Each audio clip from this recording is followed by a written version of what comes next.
Okay, good morning, everybody. How y'all doing? Good. What a beautiful morning to be here in Henry County. These esteemed women that are making their way to the dais as they have a seat. We all have our cups. Does everybody have a cup? Something? Okay, because we're going to be pouring out and into your cup today. I'm so excited to be here as part of this Women's Empowerment, Empower Her event. Honestly, I don't do a lot of weekend events. But when I heard that these commissioners, former chairs, were going to be here and they were going to be celebrating the work that the women have done for years here in Henry County, I really wanted to be a part of it. I got a beautiful sunrise out of it. Did y'all see it? Wasn't it so beautiful this morning? How are you? Good to see you. Good to see you. Okay. I'm going to go ahead. I'm looking for Dr. Smith, but I'm going to go ahead and just introduce our esteemed panel. And I probably don't, yes? Okay. I probably don't even need to introduce these women to you. You know what? I'm going to start with you, June, and then I'm going to come this way. Okay. We have the lovely and talented June Wood, who retired from Georgia Power of Southern Company with 26 and a half years of service.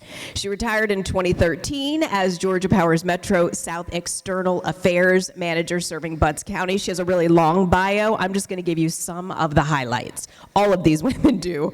But Wood actually joined the Southern Company in 1987 as a civil engineer in plant construction at Alabama Power. In 96 is when she came over to Georgia Power, and we got her and just wouldn't let go. In 2001, she was selected to serve as the Office of the President and Chief Executive Officer of Georgia Power. She served there. And then she was later selected as the Customer Service and Sales Manager at Georgia Power. She earned her and a lot of other things, too. She earned her bachelor's degree in civil engineering from the University of Alabama at Birmingham. She has been affiliated with several professional organizations, including the American Association of Blacks in Energy, American Society of Civil Engineers, and the Georgia 100 Mentoring Program. She's a graduate of the Georgia Economic Academy and the Regional Leadership Institute. She currently serves as on the Georgia Department of Economic Development Board. Very important, appointed by Governor Brian Kemp. She's the past chair of the Henry County Board of Commissioners. She spent a long time serving Henry County and has a distinguished service record, including being named Commissioner Bruce Holmes Foundation Leadership Award recipient, the Southern Journal Magazine as a Woman of Substance, and also the Henry Chamber of Commerce Citizen of the Year, among many other honors. If you guys want to hear all about them, just talk to me after this program.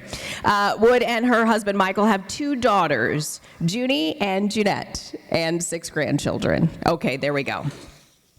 Please give a round of applause to Miss June Wood, former commission chair. All right, BJ, you're up next. Elizabeth B.J. Mathis is a former District 2 County Commissioner, was subsequently elected as chair of the Henry County Board of Commissioners, the first woman ever elected to the position as chair. There we go. She served on numerous committees during her 8 years, but really focused her energies on economic development, transportation, and mobility solutions. She also served on several nonprofit boards prior to her election. BJ spent nearly 15 years in various ministry roles.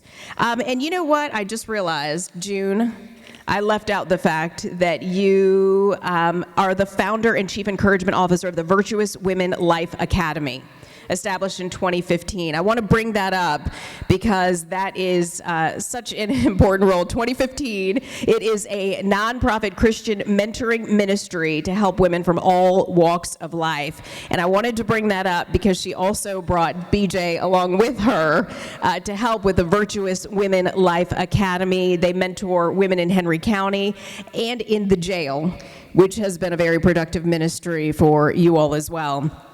BJ also just published a book. Congratulations. The Apprentice Christian, Basic Tools for a Lifelong Project. That came out in 2024. And I know you use that with your Virtuous Women Life Academy as part of the curriculum. BJ is a proud graduate of Mercer University, and she holds her Bachelor of Science in Organizational Leadership. She and her husband of 42 years, John, live in McDonough and have 3 children and 6 grandchildren with a 7th on the way. Okay, there we go. Again, I could take up all of our program talking about these distinguished women, but we're going to wrap this up with our current chairwoman of the Henry County Board of Commissioners, Carlotta Harrell. And I'm pronouncing that correctly. Okay, I have to ask. Elected countywide in 2020. As a true public servant, Harrell grew up in an environment where giving back to the community was a daily activity. She's a PK. Born the daughter of a pastor and freedom fighter, Harrell grew up watching her parents march and fight for equality alongside Dr. Martin Luther King Jr. and Congressman John Lewis. Those experiences helped shape her into the leader she is today. She got her degrees in public administration and criminal justice from Brenau University in Gainesville, had a successful career in law enforcement, more than 20 years. She served on various executive boards, and in 2012 was appointed to the Henry County Water Authority Board of Directors. Before that, she consulted as a project director for the Georgia Conference of African American Mayors. Carlotta is the managing partner of the Harrell Group, a multifunctional women-owned small business consulting firm with a combined 30 years experience that provides organizational change management assistance, strategy development, and operational improvement services to public and private entities. She was able to accomplish a lot so far, including getting bipartisan support for the passage of the first ever T-SPLOST here in Henry County, expected to generate more than $300 million. Also, with the opening of the Public Safety Real-Time Crime Center and securing $47 million in federal money for emergency rental assistance and over $500 million in GDOT funds for road infrastructure projects. I knew I had a nice ride here to Henry County this morning. Thank you. She was recognized for the 3rd consecutive year by Engineering Georgia as one of the top 100 influential women in Georgia, by the Atlantic Business League as one of the top 100 women of influence, and more and more and more. Please give a round of applause to all of our distinguished guests this morning.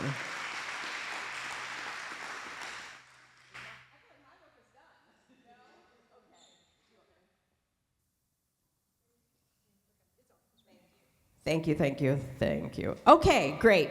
Are you guys okay hearing? You can hear everything? Okay, good. All right, ladies, I'm done.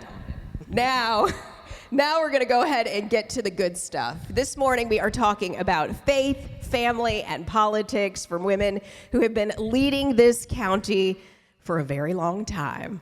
So what I want to do is I want to start with you, BJ. I want to start with the decision to go into public service and how you were able to balance that as the first woman here in Henry County as chair with your husband of 42 years and family. How did you do that, and what made you decide to step into that life? Well, my background is ministry and had been for a very long time. I had no aspirations to go into politics until I was in my prayer time one morning, and I felt like God was speaking to me that was a direction He wanted me to take. It's funny because we're talking about Women's History Month, because the first thing I remember saying to Him is, I can't do that, I'm a woman.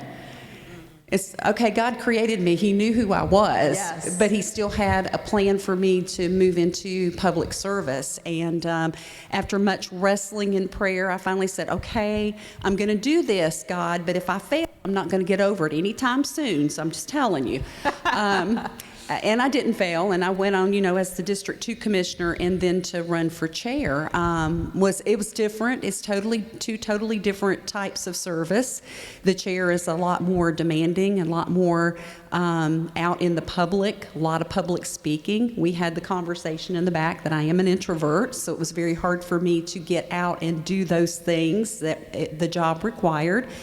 And it is a balance. Thankfully, my husband's career was kind of, he was in a position where his duties for his job, he was a supervisor in the Atlanta Police Department. He had a change of assignment, and so he was able to be home more with our girls who were teenagers at the time, which allowed me to be out more doing things for the community. But my family's always been a big part of that. They've always supported that. Even during the campaigns and things like that, they were always there by my side, encouraging me, and very proud of the fact that I had stepped out to do something like that for Henry County. So thankfully, I did have that support, and it made it a whole lot easier to go into public service. Okay, and I want to ask you the same question, June. I want to ask you the same question, June, about just making the decision to step up in that way for Henry County. Well, thank you for the question, and good morning, everyone. I would say that I, too, am very much like BJ. I had no interest in politics because politics, in my opinion, was messy and ugly, and it was messy and ugly. And I just did not see myself serving in that role, but I was sitting in church, and the calling came from the Lord. I've never had that experience before where it was so blatant that you need to step up and use your God-given talent, skills, and abilities, not as a politician, but to serve the community. On that particular Sunday, my husband was not there. And I remember after the Pastor T.J. McBride at TOP actually left that message that day, I went up to him and says, I don't want to do this. And I says, but I've been disobedient to God before, but I'm going to do what God tells me to do. It never works out. It never works out. And so on my way from church to home, I was literally like, my husband is an extreme introvert. I can't wait till I get there, and he's going to tell me, girl, we are not doing that. We private. We are not going to do that. And sure enough, when I told him, he said, okay. And I will tell you, I was disappointed. He was supposed to protect you from because that. all I remember in the scripture, I'm supposed to submit to my husband and everything, and I was going to say, come on, baby, we don't have to do this. But obviously, because it was ordained by the Lord that is what started it. Fortunately, our children were grown and grandchildren are out, so the timing was perfect. Yes. Meaning that we were empty nesters. So it was just the timing, and the preparation had been there as well. God had already been working on your husband's heart in that regard. Apparently so. Okay, Chairwoman, tell me. This is a huge responsibility that you have undertaken. What made you make the decision to do that, and what do you think the greatest sacrifice is that you've had to make so far? Ooh, okay. So, for those that don't know, I ran against BJ and lost. I ran against June and lost. And then I decided to come back, and I wasn't going to run, and I wasn't going to do it again. And I had a lot of people in the community that said, just give it one more try. And I said, okay, I'll give it one more try. So I did, and was successful in 2020 in this role. And it's all about service. I think that regardless of our particular parties, regardless of whether, we want what we feel is best for our community. And so in serving, that was my purpose of running for office, is because I wanted to make sure that I was able to do something for my community. Public safety is very important to me, and so I wanted to make sure that we had great public safety in our community to keep our community safe. So that was a huge push for me to run for this position. And so in 2020, when I decided, when I actually won, I took office in January of 21. probably the most difficult thing for me during that time. I had the support of my family. My parents have always been supportive. You know, my sister and brother have all been supportive of me each time that I ran in the position. The hardest thing for me coming into this role, that 4 months into the role, I lost my husband. And so you're in this position as chair to run the county. You gotta be strong. And I'm dealing with the loss of my spouse. And so, you know, it's like two different faces that you have to wear. So, you know, in public, I'm having to, you know, deal with the day-to-day operations of the county. I'm having to go to this meeting, having to do everything that this role, that's part of this role that we're in. And so, but then when I go home, I'm having to deal with the loss of, you know, my spouse. And so that was a very difficult time for me. But I think that what got me through it was family, faith, you know, God, you know, things happen for whatever reason, and, you know, so I think that that probably was the difficult part of it. Happy to be in the role, but then Yes. having to deal with loss of someone that's, you know, that's your partner. Always supposed to be there. I cannot imagine. Do you feel like that loss, what kind of impact do you feel that loss had on the way that you govern and lead this county? I think for me, it's about how you treat people. You know, so my parents are coming in, and hey, Brenda. Hey, Mama. She came in just the right time.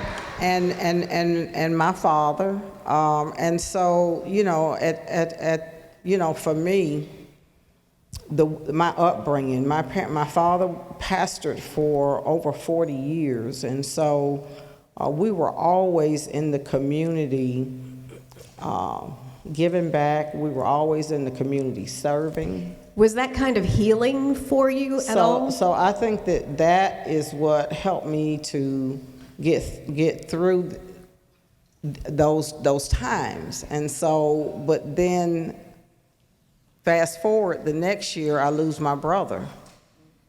And so again, it was, you know, another difficult time, because a year later I lost my brother. And so, who was one of my biggest cheerleaders. Between him and my sister, they were my biggest cheerleaders. And so, Can I just say, you are the definition of she doesn't look like what she's been through. I mean, that story, I mean, it gives me chills, and I cannot imagine what that was like personally, let alone being new in this role, the added responsibility. But I feel like as women, and thank you for the gentlemen who are here supporting the women today. But yes. But you don't really get the opportunity ever to kind of be solely focused on one thing. Your life is always a juggling, right? And so you had those two major losses, and at the same time, I read that you have done things for this county economically, financially, to gird up the security, to the nice roads that we've got here. And so when we think about the legacy that you will leave and are leaving, you're not planning on leaving anytime soon, are you? I'm just starting my second term. So Okay, all right. We'll see what happens. I didn't know if you were going to make news this morning or not. feel like we've got the camera somewhere. Maybe. We'll I'm see probably what supposed to be the happens. camera. Okay, but starting your second term. And so what I loved is, and what people didn't get the chance to see, was these women and their camaraderie. The chair just talked about running against each of these women, but you can feel the love and the support. And I feel like that's something that may be a little rare in politics. How do you think that helps serve the county when you guys can run against each other and then pray together the next week? How does that help bring Henry County forward? Well, I'll begin, and I'll let BJ share. Well, first of all, we have a respect for each other. I mean, that is the very beginning of it all. And I was always sharing with Carlotta is that, we didn't run against each other. We were running for a reason.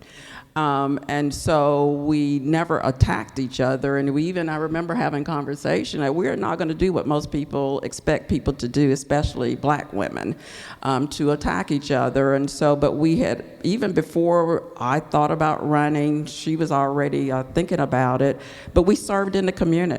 So we've always served. And even after the first time that we were in the same race together, 2 weeks later, we were having breakfast together. When she won the second time we ran, we were praying together, and I'm going let me tell you what I just learned, so you're going to go through what I just went through. And so I just believe when you stay focused on why you're running, the purpose of where you're running, if you've got a servant's heart, and my God, if you're a woman of God, you better act like you're a woman of God. And that means you don't attack other people regardless. So, but at the end of the day, it is all about the people. That is what we are here for. We are just here for the people.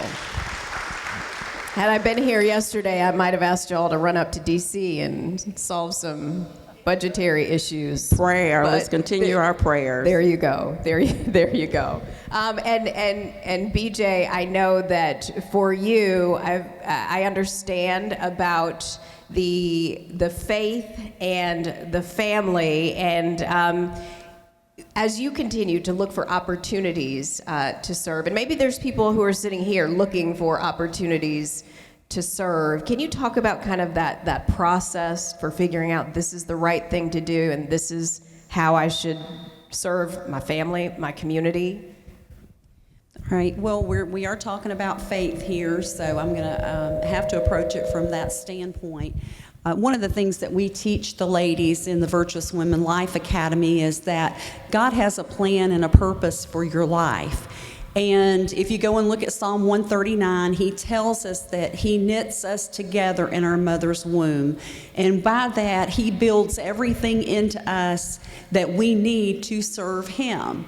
And so the first step in knowing where to serve is to understand the gifts that he has given you, the passions that he has given you, and that helps give you an idea of some of the direction to take.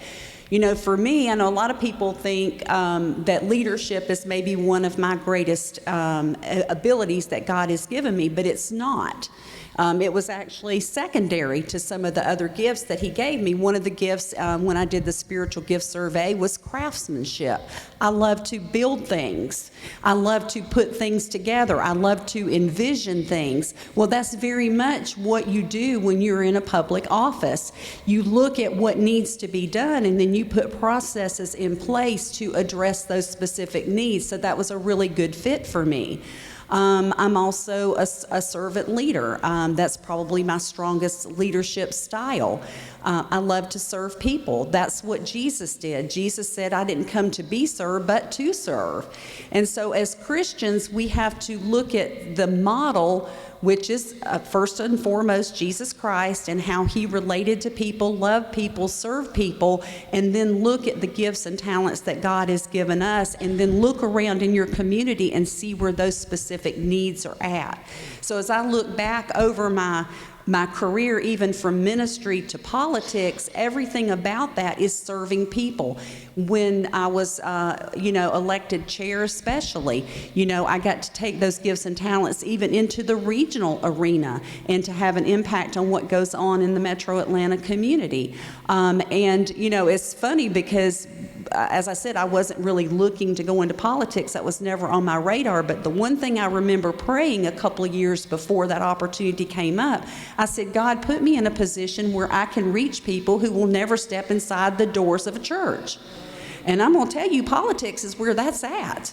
There are a lot of people that'll never come into the doors of a church, but it gave me an opportunity to build relationships with them, to love them, and just to share, what God's done in my life, and to be of support to them, and just be a light. And so, find out what it is that God has given you, and then look around again for what those needs are in your community and ways that you can use those gifts and talents to fulfill His call on your life. Those doors will open. Sometimes you have to sit quietly and listen, which we're not good at. There are a lot of distractions going on, but you have to sit quiet and you have to listen. And I promise you, the Holy Spirit will reveal it to you if you just give Him the opportunity to do so. Carlotta, same question. I'm sorry, what was the question? When it comes to kind of making those decisions about service, say there's somebody here who's looking for an opportunity to serve. How do you encourage people if they want to get into public service? A lot of what we know about public service, aside from moments like this, is what we see on television, right? And we see sometimes the negative aspects. How do you encourage people to, number one, want to serve in a political space if they're afraid to do that? And then what would you tell them about navigating that space? So one of the things that I would encourage people to do is get involved in the community. Look at serving on different boards in the community. Look at volunteering. There are a lot of organizations, nonprofit organizations, faith-based organizations that you can volunteer. Get engaged and learn about the community. A lot of people decide to get in politics and run on one issue that's important to them. Mm-hmm. And so to me, that becomes self-serving.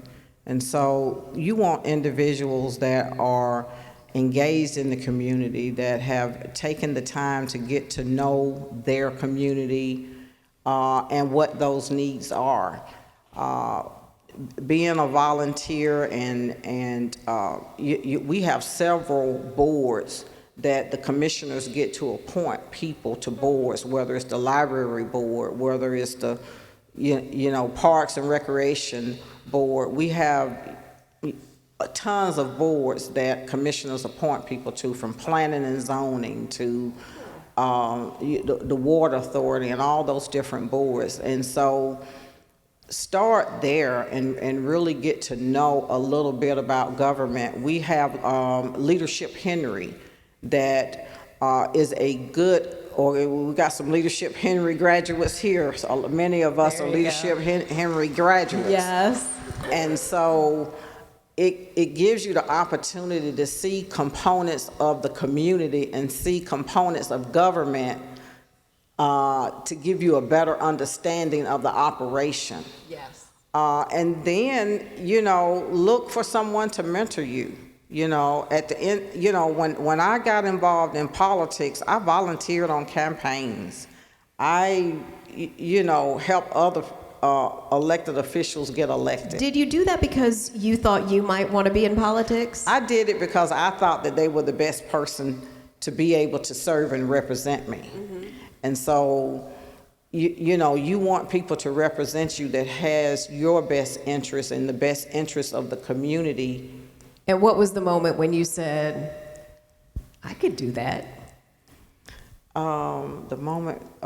Did someone come to you and approach you about it, or were you at home eating breakfast? So I had several people that had asked me about running because of my involvement in the community. And so I said, well, why not?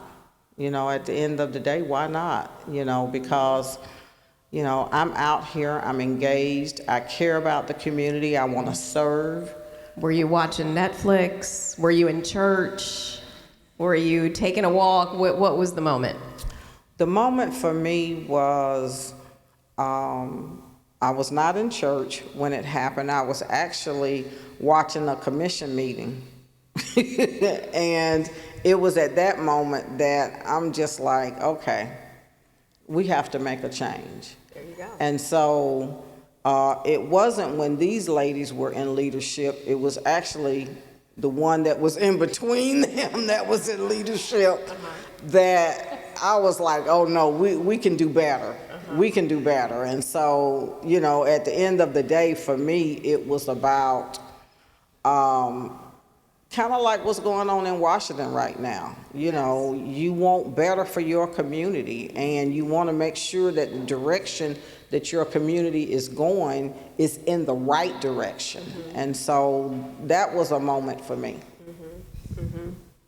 June, those who know, right? Okay, we don't name names because we're in church. But, so what, I know you talked about that moment for you being in church, and all of you are women of faith. How do you navigate, what's your best advice in a time when politics is not often nice? And how do you stay true to your own values when people say, hey, this is what I need and this is what I'll do for you if you do this? How do you do that? Well, I would just say to everyone and everyone, you need to understand who you are. I mean, it starts right there. I mean, for me, I said, I'm a child of God. God has given me these special gifts, talents, and abilities. And when you get into politics, you've got to have a foundation. If you do not have a foundation, and I said that foundation needs to be based on the Lord God Almighty, because there's going to be times where it's just you and God, and you don't even really know what to do. And so for me, it was understanding where I was grounded. And I, of course, thank my faith, but I also thank my parents that were so instrumental in helping me to understand who I am. I mean, I was brought up in Birmingham, Alabama, in the Civil Rights District. One of the young girls who was killed in the 16th Street Church bombing, her mother was my teacher. I lived down the street from Angela Davis. I mean, and around the corner from Arthur Scholl's. But all I can remember my mother and my father saying to me is, honor God, get your education, and serve the community. And that has been the foundation of everything that I've done, even when I'm at work. And so when I worked for Georgia Power all of those many years, I will tell you, if you're interested in becoming a leader in any form, step up to be a leader where you are. Because that's where you're going to find out what you're made about, but you're going to also learn to deal with all of the different personalities and everything else of other people. You'll learn how do you help bring people with different thoughts, different backgrounds to help move towards a mission. But at the end of the day, you're going to run across different people that have different values than you, but you need to know who you are and what you're going to stand for. You kind of lead me, I'm sorry, I don't want to call it, but you said something that I want to, it leads into the next question. You talked about bringing people from different ideas and bringing them together, getting them to collaborate, have a consensus. How do you do that? I mean, in your own house, let alone in government. Oh, well, we can talk about the house, but in government, for my term that I had, it was probably the biggest challenge that I had. Let me just say that diversity, and I'm gonna tell you, my children are the ones that taught me the most about diversity. Okay. I've got two children from the same two parents, and the way that they operate and the way I have to motivate them are totally different. Totally different. And so I would say, of course, I was brought up in corporate America, but there were certain guidelines that you had to operate by for integrity and respect. But when I got into politics, oh my God. I mean, there seemed to be no boundaries, there seemed to be no respect. And so all you can do is stay focused on what is it and what are you trying to accomplish for the people, and don't worry about who gets the credit. And at the end of the day, you can control yourself and nobody else. That's a good life lesson. It is a life lesson. And it took me a while, and I will tell you that my experience in politics here in Henry County, as my husband has said, has made me a better person. Because as a child of God, you know, you've got to be loving. And let me explain what loving means. According to 1 Corinthians 13, you got to be kind and patient. Don't keep a track of how they just treated you a few moments ago. And you've got to stay focused on the sacrifice just like Jesus made. There were some things he did that he got criticized for, but at the end of the day, Lord, help me to forgive them for how they treated me.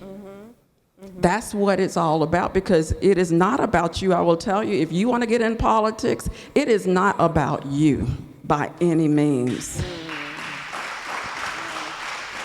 And you've got to, again, be thinking about the other. Are you going to sacrifice your life for the greater good to make a positive impact?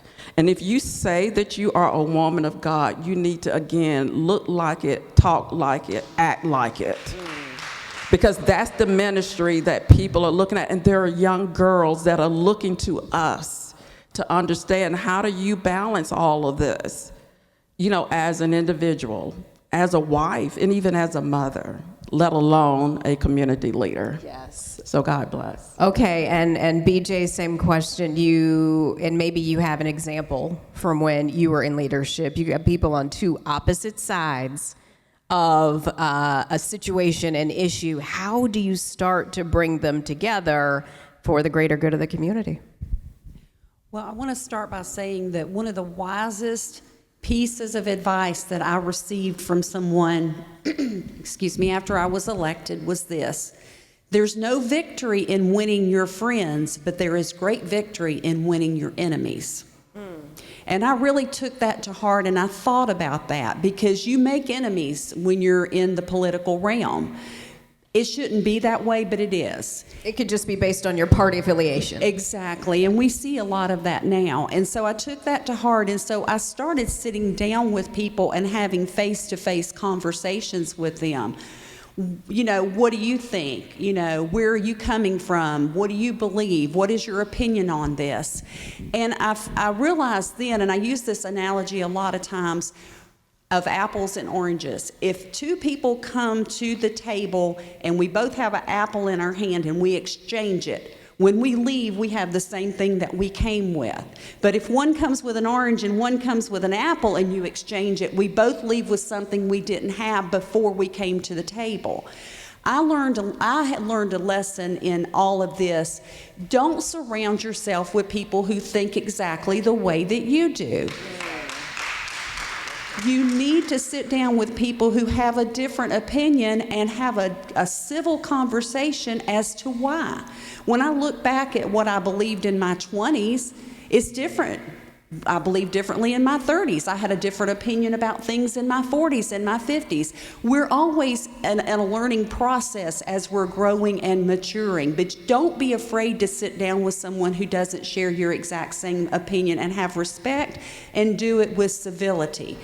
I wanted to bring this community together because I felt like that we were stronger together. And so one of my initiatives that I'm most proud of, and June helped with this because she was with Georgia Power at the time, I said, we need an intergovernmental retreat. We need to bring the county, the cities, the water authority, the school board, the Chamber of Commerce. We need to all come together, because I'm going to tell you, it's hard to hate somebody when you're looking them in the eye. And we need to sit down, and we need to have this weekend, and we need to have a meal together, and we need to talk, and we need to plan, and we need to strategize. And so we did that intergovernmental retreat. It was a huge success. And out of that, some initiatives sprang up where we could work on education in our community and to focus on those needs there. So I encourage you, don't let this political climate divide us. Okay, because we're all interested in the same things. We want a strong community. We want good jobs. We want good schools for our kids. We want a good life. We all want the same thing, but then you have certain people who want to come in and cause the divisiveness. We can't let them do that, okay? Because at the end of the day, especially with Christians, we have one kingdom, one God, one faith, one hope. We are united in that, and that should be the thing that binds us together more than anything else. Put your political affiliations aside. Because I can tell you, I was an outsider even to the Republican Party. I ran as a Republican. I was an outsider because I wasn't part of that group. I didn't drink the Kool-Aid. I had my own opinions and thoughts about things, and I was never an insider with them. They never supported me. But I was true to who God called me to be, and I stood firm on my beliefs and what I thought was the right thing to do. And if you can focus on those things, it doesn't matter about the party affiliations. We're all human beings, and we can rally around that common thing, and we can find the unity that we need to make our communities better. I love that. Sure. What we need to understand, thank you, BJ, because that is profound. But one of the things we need to understand, it is okay for somebody to have a different opinion than me or you. It is okay. And for those who are thinking about becoming involved in politics in any form or fashion, I will tell you the first thing that you need to understand is that whatever decision you make, somebody is not gonna like it. So I just do believe, and I do stand in agreement, and I pray that this experience that we're having with Carlotta, BJ, and myself, there are ways that we can come together and find what is good for the greater good. Look for what we do want in common, and let's work together, because again, a house divided will fall. We're all wanting to have a healthy community.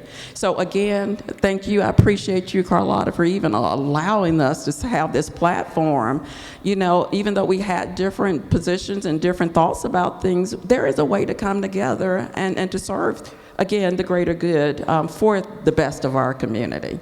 So I've been given the 5 minutes here, so I'm going to ask each of you a minute and a half. I don't do math, but a minute and a half.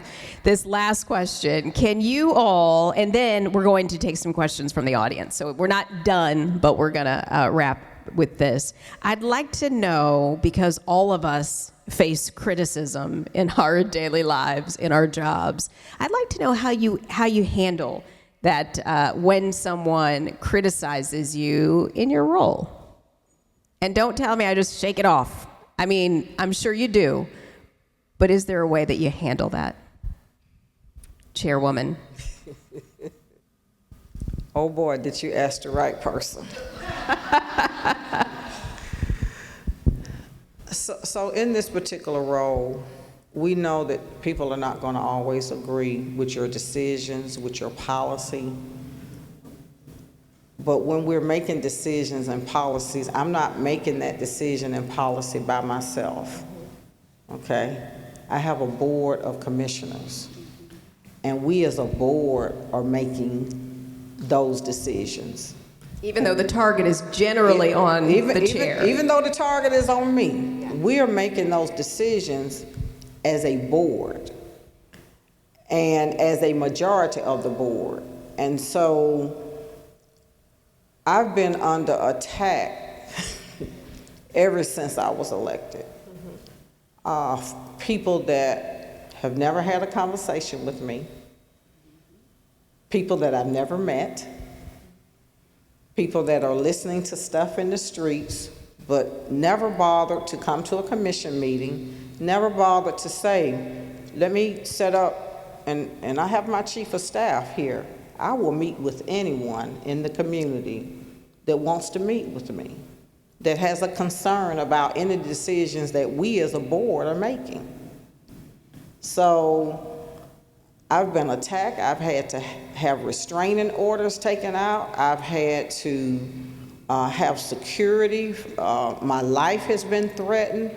And so with all of this, I didn't sign up for this when I ran for office. I signed up to serve the community. I signed up to do what is best for the community. And so I pray. I pray for my enemies. I pray that God changes their heart. There are others in the community that will come and speak out and talk about, well, no, this is not the way. So you'll have people that will support you, that will make sure that the truth is out there. And so, I just the best thing that I can do is just continue to serve, continue to do what I'm called to do in this position. And I just try to block out what I call the noise, because that's all it is, it's a bunch of noise. And so I try to block it out. But I am willing to meet with any constituent, any citizen of this county that has a concern, but at least be woman or man enough to step up and have that conversation with me first. And you bring up a good point. A lot of people can do this now online. They can do it on social media, on X. Do you feel like you have to address it? Oh, no. Has there been a time where you've been like, I need to address this? They're just not getting it right. So, yes, and it has been times. I don't address it on social media because I'm not going back and forth with people on social media. I'm not going to do that. But a lot of times what I will do is that if there is misinformation out there, the biggest thing that we get is during tax season. Oh, the county's going up on my taxes. And so I will have to have the tax commissioner come in and explain how taxes work. You have county taxes, you have school board taxes, you have different taxes, water authority taxes. Yes. And so what I have to do is that if it is something that is, I mean, just because someone doesn't like me, I really don't care, honestly. But if it's an issue that could spread through the community as a wildfire, then I'm going to make sure and I'll address it in the commission meeting. So I will have,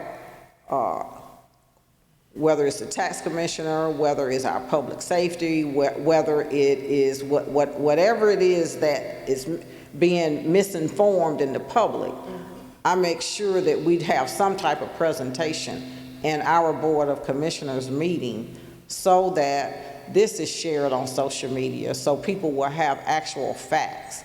We try to fact check all of the lies and misinformation that people put out here.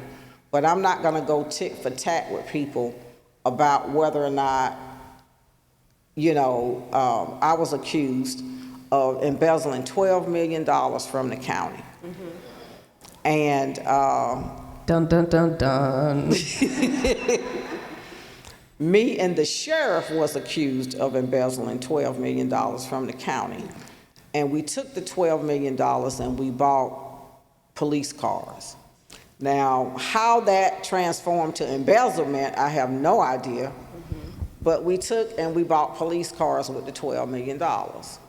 Okay, well, yeah, we did do that. We bought public safety equipment with ARPA funds for $12 million, but it wasn't an embezzlement. It was a vote that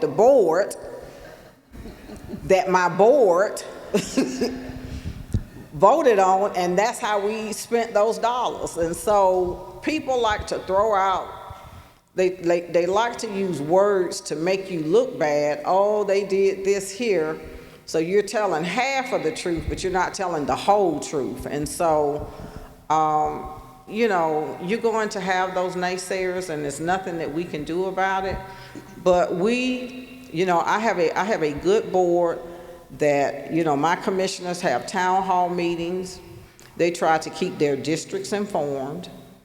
And we try to make sure that we are putting out information that is truthful, that you can fact check and make sure. We are an open book. Our budget is open. You can go online and look at how we spend our dollars. You know, our commissioners do newsletters on a quarterly basis to try to keep the public informed. We're an open book. We have nothing to hide. And so for those, what I would say for those that have questions, come and ask us. There you go. And then I'm going to ask you all to take like a minute each. Would you agree? Do we second what the chair said here when it comes to criticism? Transparency helps. Yeah, well, I do want us to also understand that when your integrity is being questioned and challenged, it hurts. And I also say that I agree with Chair Harrell in that, especially when you're in a public position like that, and you get that criticism, and I just thank God for the county staff that I had, my family, that also stood with me and says, don't even try to address it, because anything that you say is gonna feed right into the fire that they're trying to stir up. Sure. So I just do believe that, again, it goes back to the point that you need to know who you are and understand what you're about, and you do have to ignore it, but it does hurt. And so, again, but that's why I think it's important. I knew it did for me. I had a great prayer team. My family, my husband was phenomenal. I remember when I was about to be attacked, and I was up 2 o'clock in the morning because it bothered me. I'm going like, they're questioning my integrity and so forth and forth, because you have to let public comment at the time, come at the beginning of the agenda. And so I was like, ready, well, let me start calling my people that I can come and have them defend me. And I remember my husband doing this. He came in the kitchen 2 o'clock in the morning with his Bible. And he said this to me. He said, what did Jesus say if somebody slaps you on one cheek? What are you supposed to do? And I'm telling you, it changed my whole demeanor. And by not engaging with it, actually, the public came to actually defend on your behalf, which means that you do it the way God tells you to do it. He's going to fight the battles for you. Love so that. God bless. Love that. And BJ, did you have a comment about facing criticism? Yes, and anytime you're in a leadership position, whether it's political or not, you're going to have people who criticize you, whether it's out of jealousy or, they're just mean-spirited or whatever. And it does hurt. I agree with June on that. And, I just encourage you to find 2 or 3 people that you can confide in, that will listen to you, that will be honest with you, that will pray for you and encourage you. It's important because you don't need to be by yourself when you're having that type of attack come against you, because all these different thoughts start running through your head. And so just, surround yourself with people who love and support you and will speak the truth to you and continue to do what is right, regardless of the criticism that you're going to get. So, that's just the nature of people, unfortunately. Yes, I'm going to need each one of your phone numbers for afterwards. And I so can call Laura- my inner circle. Yes. Laura, just let me say this here real quick, too. And then people don't realize the impact that it has on your family. Absolutely. Because when people are out here saying negative things about you, it impacts your family as well. Sure. And so Who want to come to your defense, who love wants- you. right? Yes. My sister, who I have to constantly say, do not respond on social media, because she's like, this is not true, this is not right, and I'm like, just leave it alone. Yes. God will handle them at the end of the day, and so, people just need to be mindful that their actions impacts not only just us, but our family and people, it impacts my board, it impacts their families, and so, just stop it. People are pretty bold on social media when they can be anonymous, and I know that can Be anonymous, and then when you see them in public, Hi. yeah. Yes. How you doing? Yeah, Smiling. won't say a word to you in public, but want to attack you on social media. So, But then, especially in that leadership role, you walk through that with dignity, head held high, And knowing, as June said, God's going to fight your battle for you. I'm sitting here. I'm so sorry. I have my back to you. Please, we've got public questions now for members of the audience. Good morning, everyone. Thank you for joining us. Good morning. And your questions. Can you tell me your name? Yes, my name is Amber Smith, and I'm the Public Relations Specialist here with Henry County. Okay. And I'm going to read out the questions. Our first one is, what is the one thing you learned about yourself that you did not know as chair? Ooh, that's good. What is the one thing you learned about yourself as chair that you didn't know about yourself before you began that post? June, I'm starting with you. I know. BJ's got it easy, but I'm coming for her too. Lord, tell me what the answer is.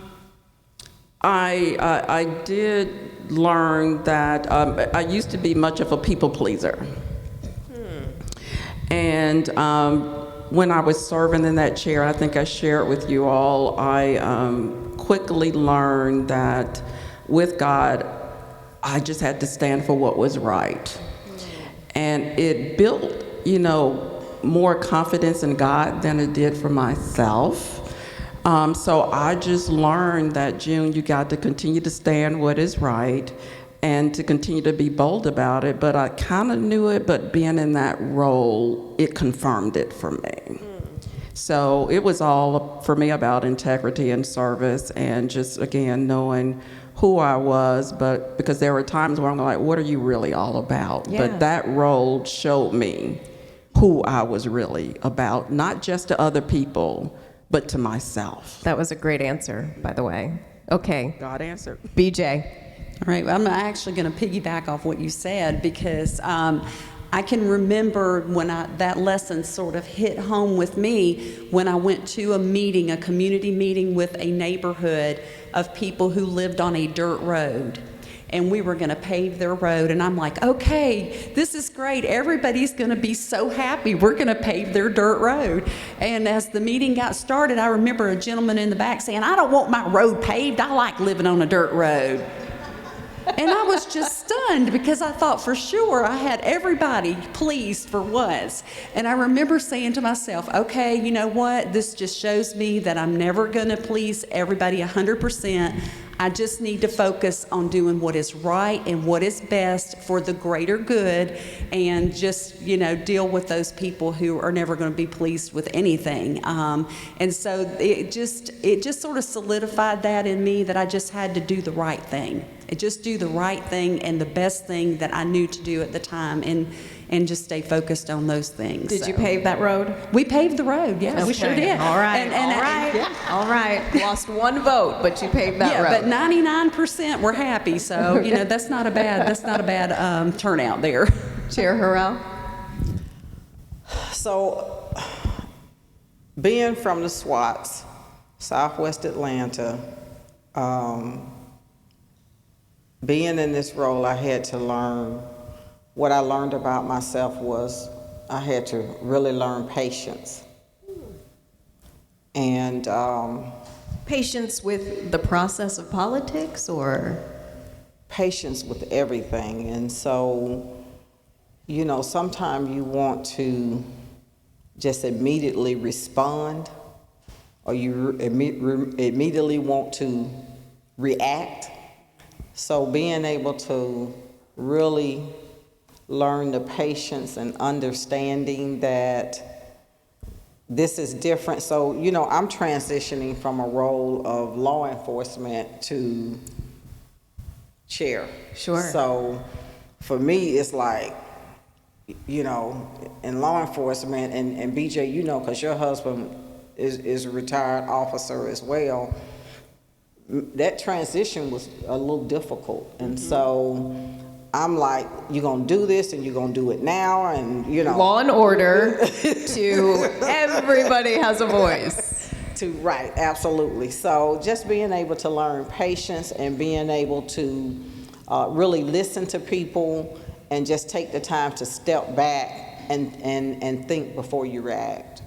Good, yes. Our next question for women who are interested in running for an office, what are some tips to get started?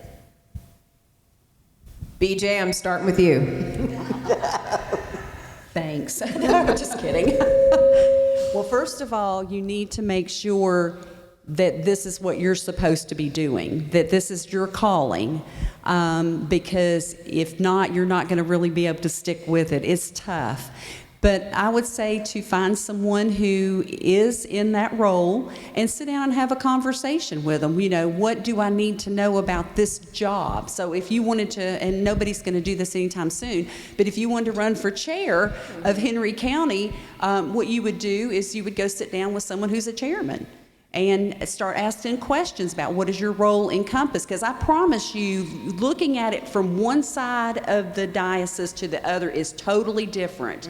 Your perspective is totally different. So get to know the job that you're wanting to run for. And then you start building a team of people who can help advise you, people who are wise. You know, look at the needs of the community, build your platform. You know, what is it that you want to focus your attention on if you are elected to office? So those are some of the first things that I would recommend you do to get started. So don't run as a vehicle to be on the Real Housewives of Henry County. No. Okay, all right. Make sure this is what you're supposed to do. Right. Meet with people. Both of you were nodding your heads on that. Same process. Meet with the people. Make sure this is what you need to do. And I would even ask the question, how are you serving now? What are you doing right now as you're thinking about becoming the chair or the mayor or a city council person? Because people will want to know that. Yeah. And so that begins it. And I totally agree. I think just shadowing and looking for those opportunities to see what goes on behind the scenes is also very, very, very important as well. And I could not say, well, let me just say it this way. It needs to be a purpose and not based on emotions. Because as has already been stated, if you get into a role like this and to sustain, you have got to have some deep roots of why you're there and be reminded of why you're there. Behind the scenes, people really don't see all of the work that goes into what we do behind the scenes. Absolutely. They don't see the long hours that we put in. The 2 and 3 o'clock in the morning. They don't see the behind the scenes things that take place. We give up a lot of our family time. We give up a lot of our personal time. There are things that, I'm fortunate that, of course, my children are grown, but if you have small children, there are going to be times that you might not be able to attend your kids' recital or ball game or whatever that may be. Yes. Because you're in this position, and the public elected you, so they're depending on you to be there to handle the situation. Right now we got a storm that's supposed to be heading this way. And so we've been monitoring that storm. It's going to be late nights for many of us. My public safety that have been working 24 hours around the clock. And so just be mindful. This is not, it may look cute that we're sitting up on the dais and we're raising our hand and we're voting, but at the end of the day, it is a lot of meetings behind the scenes. It is, we have staff that we have to meet with. There is a lot of behind the scene works that takes up hours and hours and hours of your time. And so if you're not ready for that, then don't step into this role, because otherwise, if you're not going to dedicate the time and service to this role, then you will fail. Next question. Knowing what you know now, what would you say to your younger self to have better prepared yourself for the current position that you have? Knowing what you know now, what would you have said to your younger self that would have better prepared you for the position you are in now? Pray harder. Pray harder. Over here smiling, and I would tell myself, don't be naive. I have this outlook about people. I'm always looking for the good in people, and always will be, but I've gotten to the point now where I'm going like, just don't be surprised by anybody. Yes, yes. And that to me is, I guess, the thing that I would tell the young June, you know, to really definitely respect people, but just don't be surprised. BJ? I would probably tell myself that the full responsibility and the weight of the county does not sit on your shoulders. It's hard. It was hard to leave the job. I never left the job. And I felt like if I missed something along the way and something didn't turn out right, that it was my fault, that it all hinged on what I did or the decisions that I made. I will tell you that county government, I hate saying this, but you know I'm right. If we were not in that position, it would continue on. Because we have good people in these leadership roles in the different departments, it didn't all rest on our shoulders. And I think that sometimes we take more responsibility on ourselves than we should. And it makes it harder to do the job because it's such a heavy weight when you do that. There you go. Thank you. Next question. This next question is for BJ. As the first female to take office of chair, what was your experience in that male-dominated office and role? Was that an easy transition? Please elaborate. Okay. It was not. And I know we have some wonderful gentlemen here, and thank y'all for being here to be part of this, but it was a hard position because a woman had never been in that role in Henry County. And the thing that I realized that I had to do is I had to research more. I had to dig down into the facts deeper. I had to have more understanding of a situation in order to have a seat at the table. And I can remember, we were having a transportation discussion, and we were just digging into the details and I can remember one of the gentlemen saying to me, "How do you know so much about this?" And I said, because I took the time to do my homework and find out about it. But I did find that seemed to be something that I had to do on a regular basis, is just to have more information, more details to prove that I could sit at the table and talk about these things that had generally been male-dominated fields. And our final question, when you look back over your time as Commissioner, what are you most proud of? How did being a woman impact your role? Well, you know, I actually had to ask myself that question in preparing for today. And what I was very grateful for was all of the experience that I had to bring to the table. So I retired from Georgia Power Company with 27 years, and I started in construction, so I had the experience working in an all-male environment.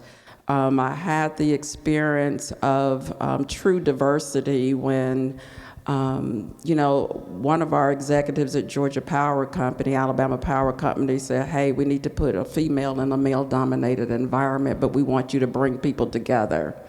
And so the experience of just, you know, building a team but respecting differences was gained.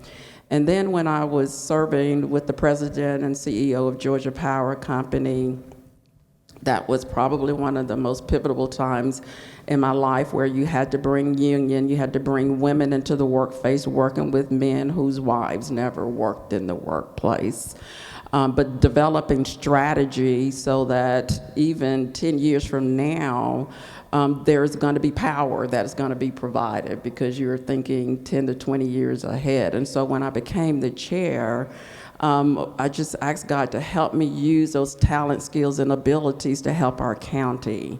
So it was there that I was beginning to pick up for some of the strategic work that BJ had done, in that we were thinking about transportation planning. At the time when I came into office, we had 30 vacancies in our police department. People were not interested in working for Henry County, but it wasn't just police officers. Our staff did not have market-based salaries and benefits.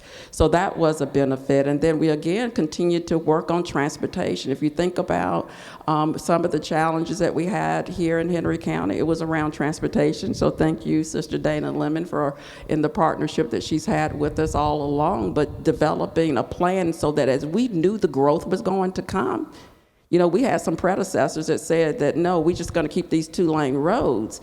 But you've got to prepare for the growth that you know is going to come. So working with that was a major thing.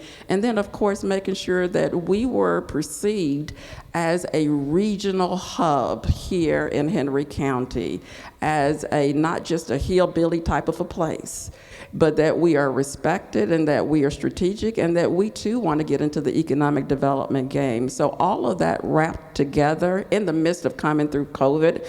I think it started when I was there. Chair Harrell had to pick up on all of those during some very tumultuous times. So it was just a combination. And you're right, BJ.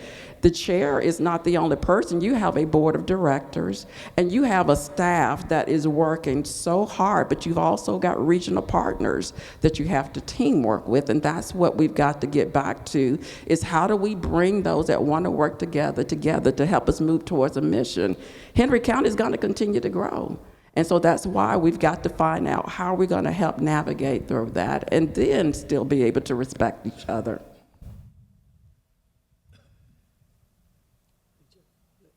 BJ. There are a lot of things I could probably touch on, but I know as I drive through the county today, I can see things that are underway that we set in motion years ago. I've been out of office since the end of 2012. And, you know, I look at the airport over by Atlanta Motor Speedway. You know, we took a lot of flack for buying the airport, but that was going to be a huge economic driver for the county in the future. You have to kind of look ahead at those things. I look at the Western Parallel Connector. That was my project. I pushed that and got it into the transportation plan. Again, that's going to be another huge economic driver for our community. And then as I go through the county, I see different things that we have put in place because we were looking down the road at how the decisions that we made at that time would affect our children and our grandchildren and generations to come. So I'm very, very proud of all of those different initiatives that we had, that I see those things coming to fruition today. But I have to say that I think probably the thing that I am most proud of is the relationships that I have built along the way. My prayer partner here, June, getting to know her over the years, meeting her back in 2007 or 8, and now we're working together in ministry. You know, being able to encourage Carlotta and pray for her because our paths crossed many years ago.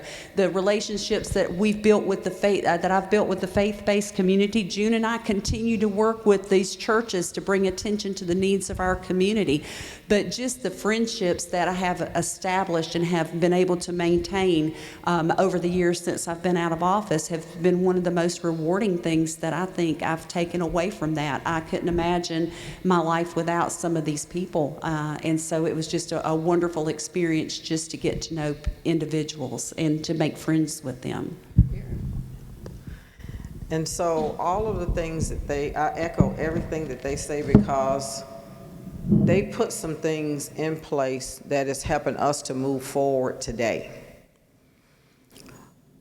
When we talk about transportation, for me, the biggest thing for me and for my board is to address our infrastructure and our transportation. And so we have a great working relationship and partnership with GDOT, and that wasn't always the case. Coming into office, our relationship with GDOT was broken. And I remember Dana Lemon saying to me, "You've got to fix this." And so being able to meet with the leadership of GDOT and say, "Hey, listen, we're here to work with you. We want to partner with you." So passing the first ever T-SPLOS on the south side of Metro Atlanta was huge for us because we had projects that had been sitting on the tip list. And for those of you that don't know what that means, it is a list that GDOT has a whole list of projects with Atlanta Regional Commission that have been identified as projects that need to be done to help with infrastructure in various communities throughout the region. But ours was just sitting on the list. And so us passing the T-SPLOS and mirroring the dollars that we would collect from T-SPLOS to the projects that GDOT had on the list, moved our projects off the list, and now those things are moving. So when you talk about, if you look at Henry County, we have 6 state routes in Henry County. Everyone knows that we have a lot of truck traffic here in the county. And so the widening of those various state routes is going to help with mobility from 2 lanes to 4 lanes. See, and I'm just gonna say this because I have to say this. There was leadership in between the two that didn't want any growth and set us behind 20 years by turning down monies that should have been coming to this county. The Bethlehem interchange. That is going to be an interchange that is going to come off of, that's going to be in between 216 and 212 for those of you, Highway 155 and the Locust Grove exit. That interchange is going to help with the truck traffic that we have on I-75. That's huge for us because we are a large manufacturing and logistic community. And so therefore, being able to take a lot of that truck traffic off of some of our, our local roads is going to make it easier for our constituents to be able to move around through the county. But there is still more work to do. And so infrastructure is huge for me and my current board because we want to make sure that we're able to provide the mobility that we need here in the county. And so, just being able to do that, being able to have SPLOS passed again. We were the only county that was able to have our SPLOS renewed when other counties failed. Cobb and Gwinnett and those other counties. Michael Hightower, you know what I'm talking about. And so being able to have our SPLOS renewed when we had people in the community that was advocating against their own best interests. You talk about you want the quality of life. That SPLOS is what builds our parks. We're now going to be able to rebuild Hidden Valley, which is much needed in the Fairview area. We've got the new Mount Carmel Park that's going to be opening up next month, the Aquatic Center. We have a lot of needs in this county as we continue to grow. And so for me and for my board, we are all about trying to create this quality of life for the citizens here in Henry County while keeping them safe. Because I'm gonna tell you, I'm gonna always invest in public safety. That will always be an investment. When I took over, when I got into this role, and June, you're absolutely right. We had to do something. We had to do a class and compensation study to be able to bring our police officers and our public firefighters up to the salaries to even just be competitive in the metro area.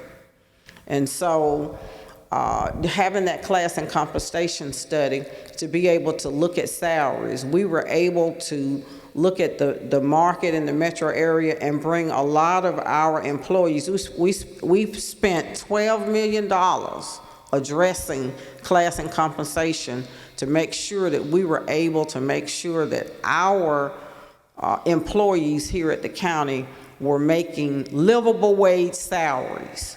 And so these are the things that people don't really understand when we're talking about advocating for our community and making sure that you have the resources. It takes money to do that. And I'm glad that I have 2 of my commissioners here. Commissioner Neat Robinson is here and Commissioner Michael Price that is here. I thank them for their leadership in their district. I thank them for their leadership on this board because I can't do this by myself. And so I just want the public to understand how passionate that we all are about making sure that Henry County is one of the best counties in the region, but also that we or a community. We want the quality of life. We want to be able to make sure that our constituents have the quality of life that they deserve.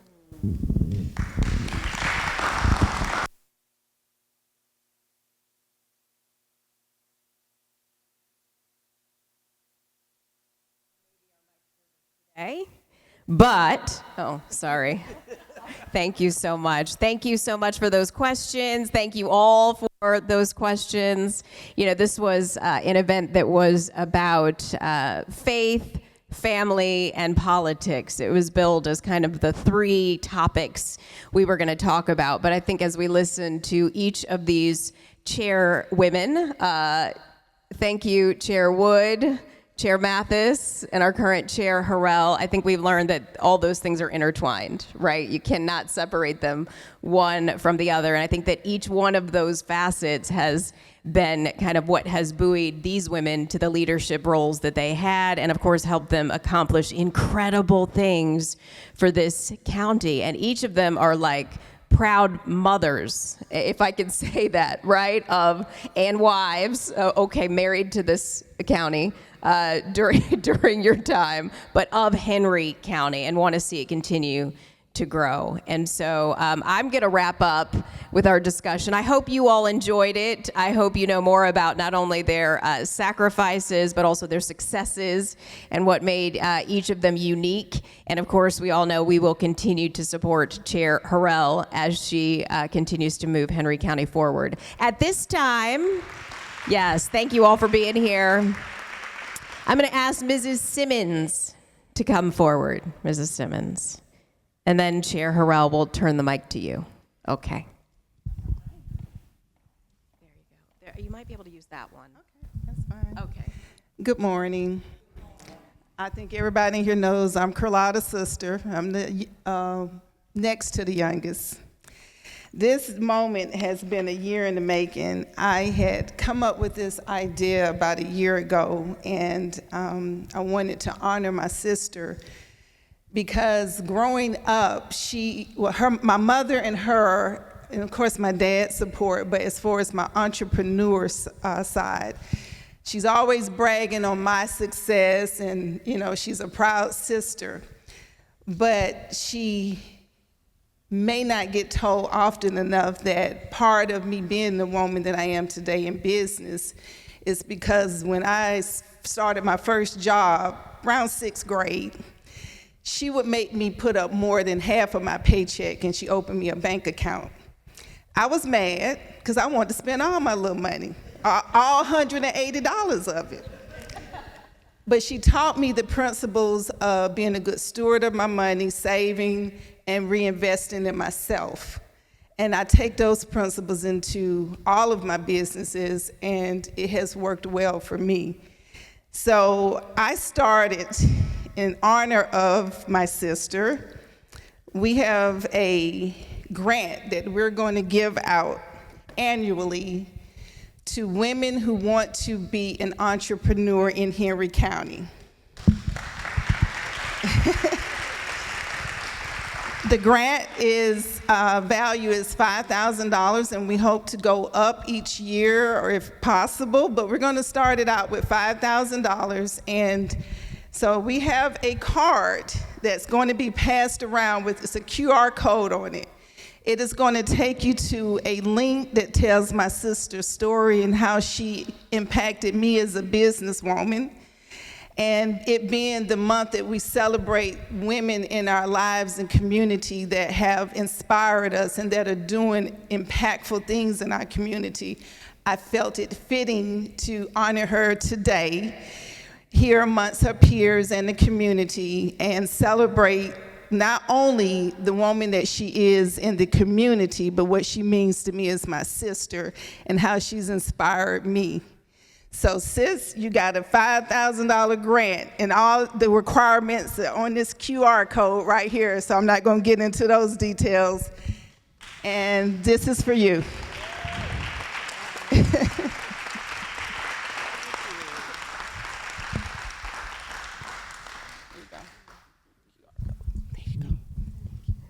There we go. That was beautiful. Chair Harrell. It's on you. Wow, I wasn't expecting that. That was a surprise. Shalonda, I'm gonna get you.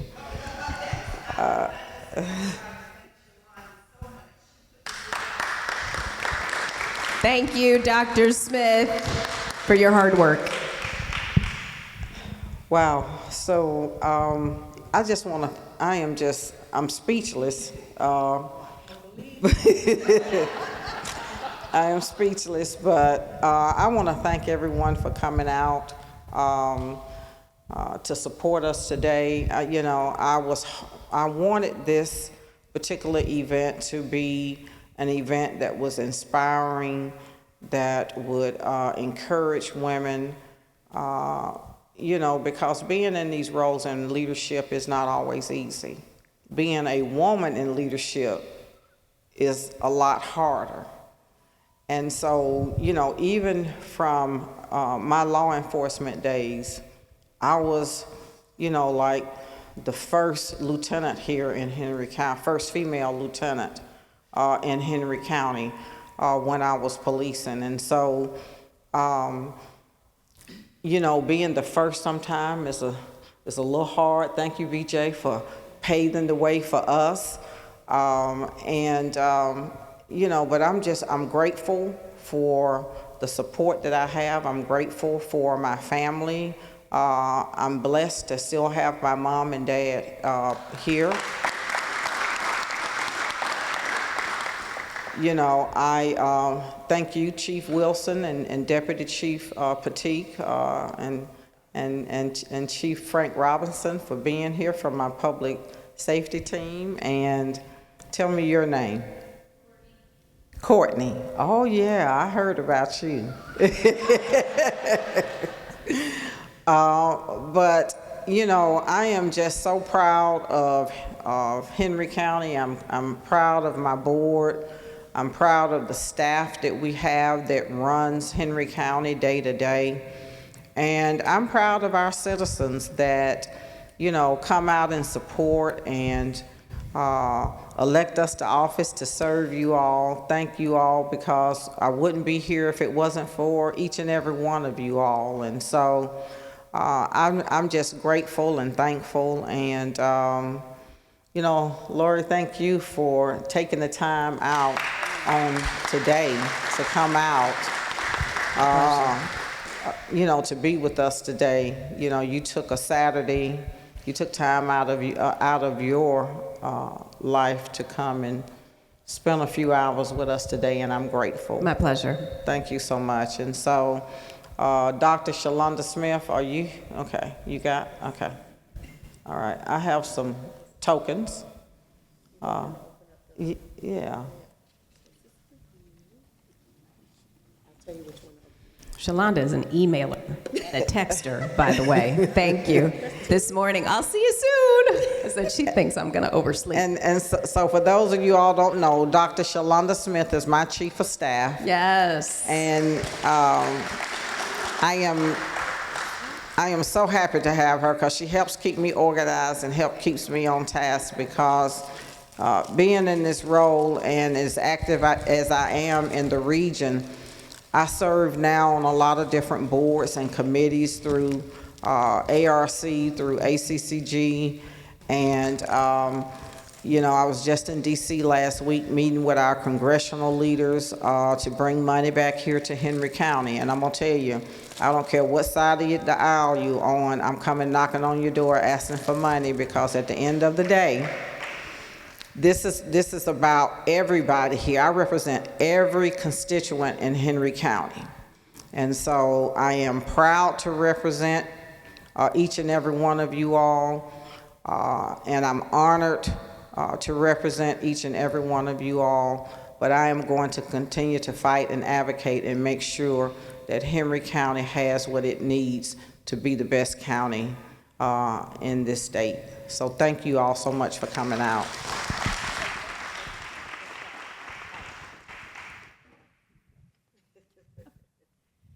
So we wanted to make sure, being that the theme was faith, family, and politics, we really wanted to give the ladies a gift that represents who they are. So what you see is a prayer scarf that we presented to these young ladies because we know without them forwarding the road, we could not do this. So we just wanted to thank them with the prayer scarf, and we appreciate your service and your gratitude. So thank you. Thank you all so much for being here. I will see you all Monday morning, 4:30 a.m. on Channel 2. And are we wrapping? Okay. Thank you all so much. Thank you, thank you. We'll see you this time next year if you decide to have this event again. Oh, yes, ma'am. Oh, yes, already. Okay. Thank you all. Take care.